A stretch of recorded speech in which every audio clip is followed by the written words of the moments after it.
you've come up, you've done a lot of roles like in the film. So like, Yeah. you know, I guess I'll go from here because this is something that I guess I'm starting to get into a little bit is like the writing aspect of it. Yeah. Like what usually is your process when writing, you know, for a project? Like what, like, you know, story, you know, like what are the steps that you take to start writing for a project? Okay, well, there's two. It always comes down to the idea, right? And then on one side, but then you also have to kind of project into the future and say, like, is this worth having an idea?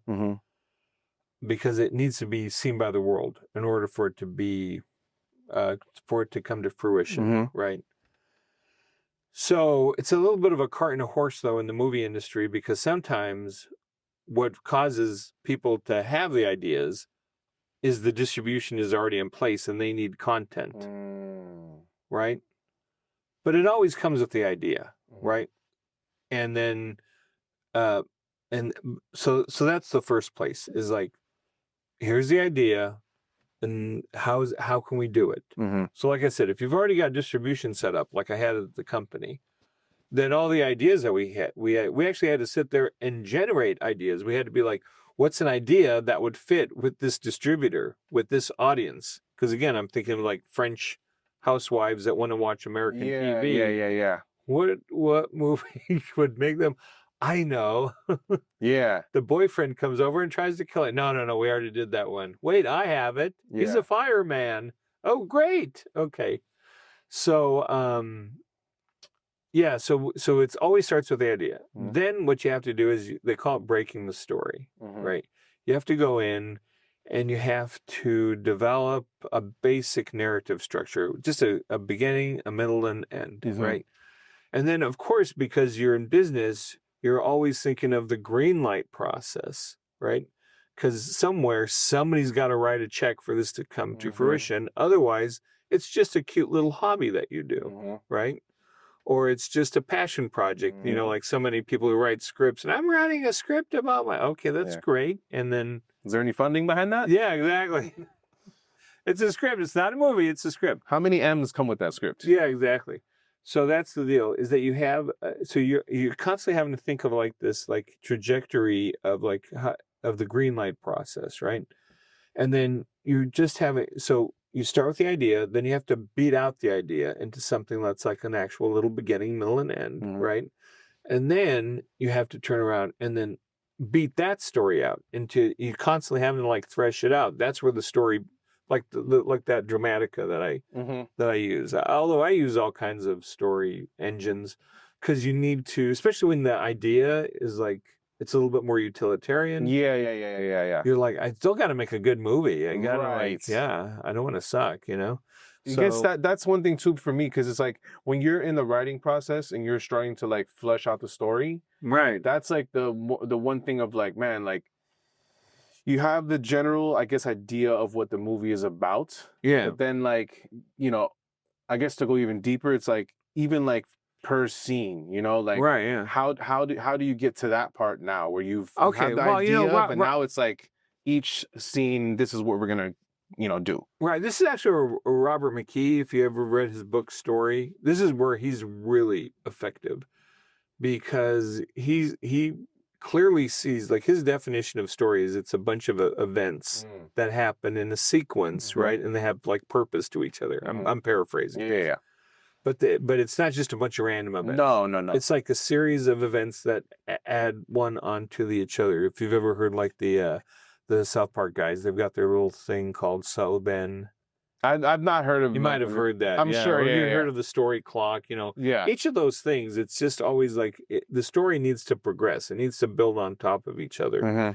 Even if it's a weird movie, right? It still has to have some kind of progression. Otherwise, why am I sitting here watching it? Right. It's kind of like, you know, it's a 7-course meal. Right.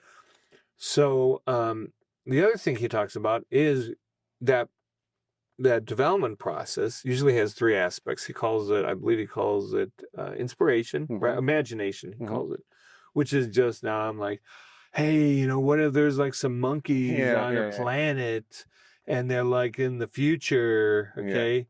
and then you're just like coming up, let your imagination run wild. Then there's memory, right?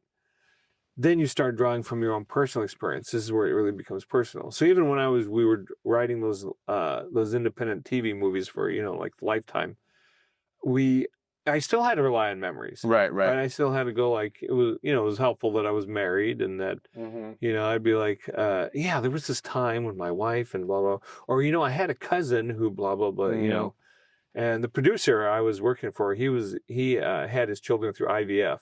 So wow. I got to tell you, IVF always came up somewhere in the story stream. He was like, hey, is this where we could do like an IVF story? Yeah. Right, yeah. So there's memory. So you bring your personal experience. This is what humanizes it and what brings the human condition in. Then the third part is research, right? So like right now, I'm doing the Chloe Cole movie. It's something that's already out there, right? So one of the things of the research I have to do is I have to hang out with Chloe.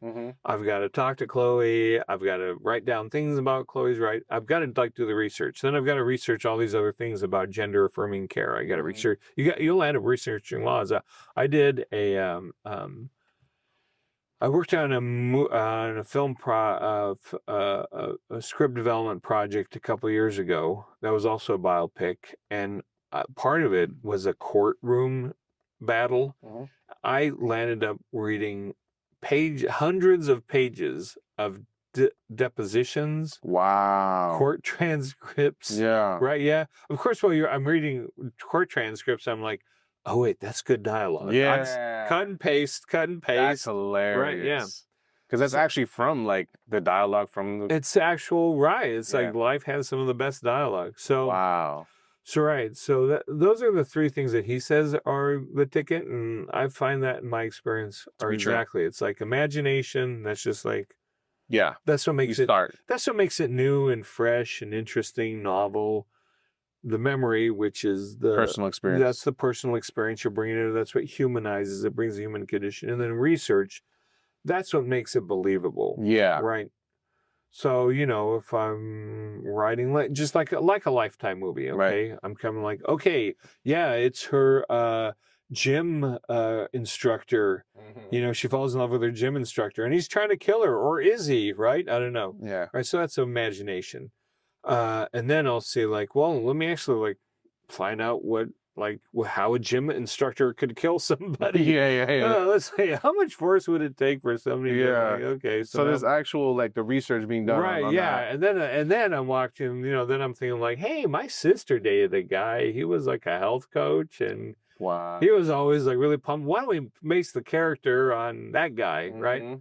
So right. So but like I said, even when I'm doing something that's more personal and more powerful to me, as the Chloe Cole movie, one of the things I told you, I have a little bit of a gender journey. So I'm also bringing some of your personal experience. Yeah. So I brought that because that was part of my healing, my gender dysphoria. Yeah. Was getting in touch with my little Emilio. Yeah. Who had a lot of shame about being a boy. Right. Right. Yeah.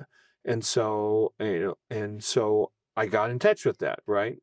That's put that human condition, but then there's also the research, again, I'm like having to research things. So, but that's the kind of thing that that I have,